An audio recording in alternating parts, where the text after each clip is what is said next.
As we've been reporting this morning, two senior State Department officials now say there never was a protest before the deadly attack on the U.S. consulate in Libya. That flies right in the face of what the administration was initially saying. And this is all coming out just hours before the House Oversight Committee holds a hearing on that attack. So we are joined now by Republican strategist Lenny McAllister. He's in Washington, D.C. Nice to see you, Lenny. And here with us in the studio, we have some CNN political analyst Roland Martin. Hey, so I want to start with you. I want to play something that the president said during the Univision Forum, and then I want to chat to both of you about this. What we do know is that the natural protests that arose because of the outrage over the video were used as an excuse by extremists to see if they can also directly harm U.S. interests.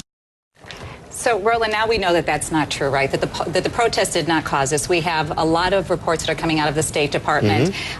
Should the president have known better? Well, it's a question of what did you know at the very moment. Part of the problem is, if you look at when did the FBI actually get there to find out exactly what took place. I believe what happened was there was such a desperation to get an answer out that explained it. I remember early on you heard all kind of examples in terms of, oh, it was a protest, it was linked to what happened in Egypt, then you had 9/11. The last thing folks want to own up to is we don't know or we have to find out.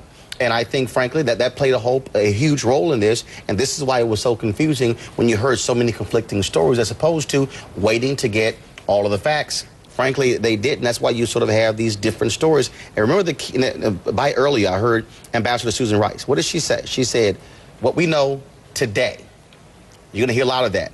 We knew at the time we thought it was this. Now we learn differently. Well, but they were, jumping to that conclusion rather quickly. And actually, Lenny, Romney took advantage of that very early on. Do you think that he is going to continue to use that now during his campaign?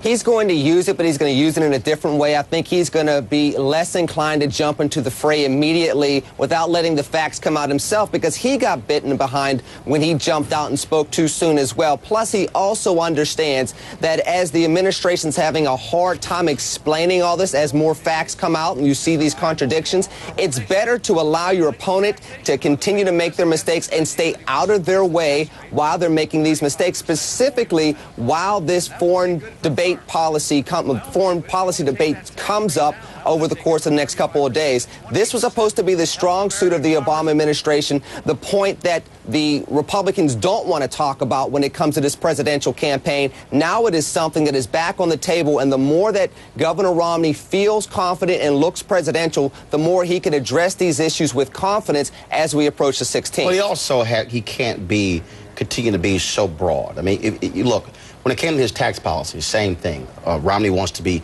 broad. He gave this big foreign policy speech on Monday.